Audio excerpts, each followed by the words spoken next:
The phone vibrated against the nightstand like a trapped wasp, rattling the glass of water beside it.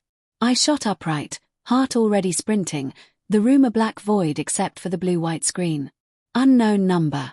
Hospital prefix. My husband's name, Mark, flashed in my mind before the nurse even spoke. Mrs. Lang. It's St. Catherine's. Your husband was brought in by ambulance. He's in surgery. Aortic rupture. We need you here now.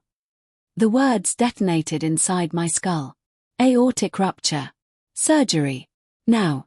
I was already clawing for jeans, socks, keys, the cold floorboards biting my bare feet.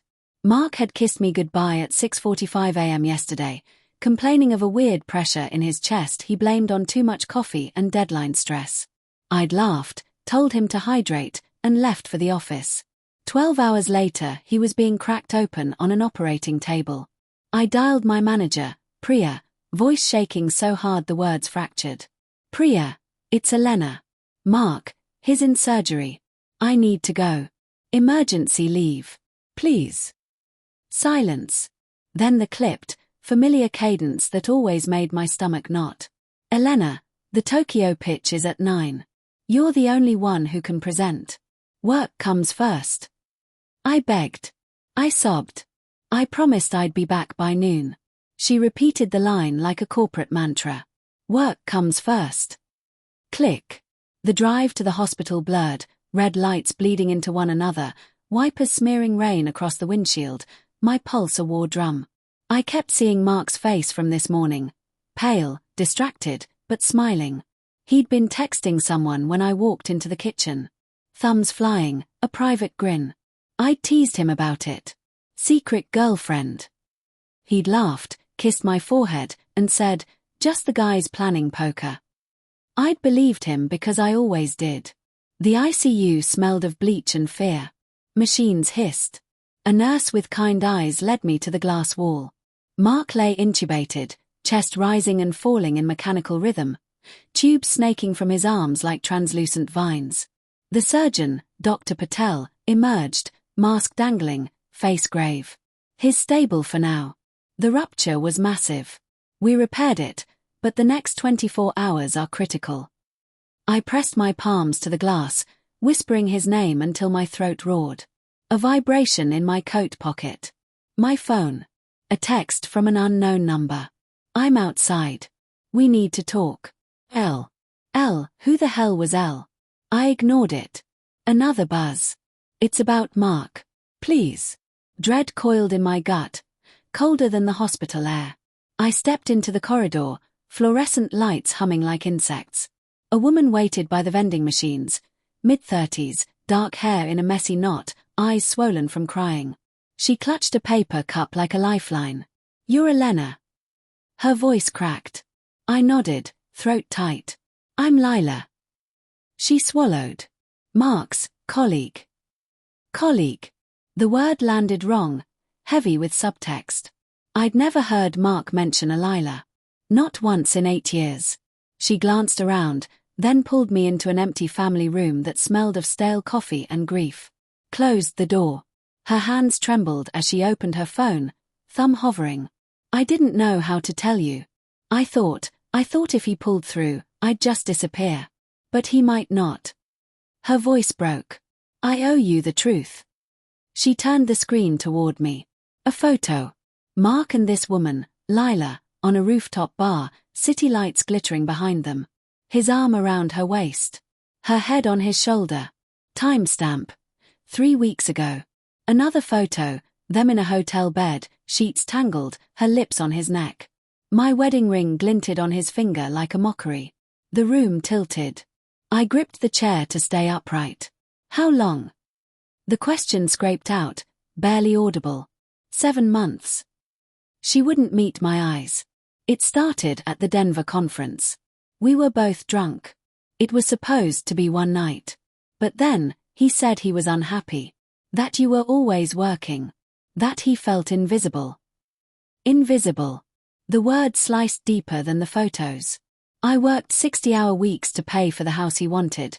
The IVF he swore we'd try next year. I'd missed date nights, anniversaries, his birthday. Guilt and rage braided together until I couldn't breathe. You begged Priya for leave, Lila whispered. I heard you on speaker. She said work comes first. That's why I'm here. Mark told me everything, how she controls you, how you're terrified of losing your job. He said he stayed because he loved you but couldn't reach you anymore. I laughed, a brittle, ugly sound. So he reached into you instead. Lila flinched. I'm not asking forgiveness. When the ambulance came to the office, he was clutching his chest, calling your name. Not mine. Yours. I thought you deserved to know why he might have been distracted. Why he ignored the chest pain for days. The room spun. Mark had been with her when the pain started. She'd watched him collapse at his desk, phone in hand, mid-text to me, home late. Love you. A lie typed while his aorta tore. I stood, legs trembling. Get out. Elena. Out. She left the cup on the table, coffee untouched. The door clicked shut. I stared at the photos until they blurred. Then I did something I'd never done. I opened Mark's cloud account. The one we shared for taxes. His password was still our wedding date. Folders. Hundreds. One labeled L. I clicked. Videos. Dozens. Time-stamped over months. Mark's voice, low and tender, telling her he'd leave me when the timing was right. Promising trips to Lisbon, a dog, a future. My face burned. I scrolled further. An audio file from last week. I pressed play. Mark's voice, strained. I can't keep doing this to Elena. The guilt, it's eating me alive. Lila, then tell her. I will. After Tokyo. One last pitch, then I'm done traveling. We'll start over. A pause. Then Lila, soft, promise. Promise. The file ended. I sat in the dark, the hospital's hum a distant roar. Mark had planned to confess. After Tokyo. After I'd begged for leave and been denied. After he'd chosen her bed over our vows for 7 months. I walked back to the ICU window. His chest rose, fell. The man I'd loved since college, who'd held my hair when I puked from chemo at 26, who'd cried when we lost the first pregnancy. The man who'd built a life with me, then quietly dismantled it. A nurse approached. Mrs. Lang. His waking up. I entered the room. Machines beeped. Mark's eyes fluttered open, unfocused. He saw me, tried to speak around the tube. I leaned close. I know, I whispered. About Lila. About everything.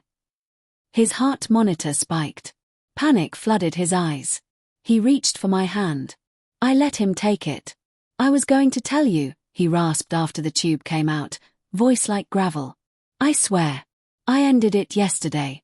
The pain started right after. I thought it was punishment. I studied his face, pale, bruised, terrified. The man I'd planned a family with. The man who'd chosen comfort over courage for 7 months. I thought of Priya's voice. Work comes first. I thought of Lila's swollen eyes. I thought of the life I'd sacrificed pieces of to keep us afloat, only to watch him build another one in the cracks. I squeezed his hand. Rest, I said. We'll talk when you're stronger. He closed his eyes, relief softening his features. I stood, walked to the window. Dawn bled across the parking lot, pink and merciless. My phone buzzed. Priya. Tokyo rescheduled for 2 p.m. Be there.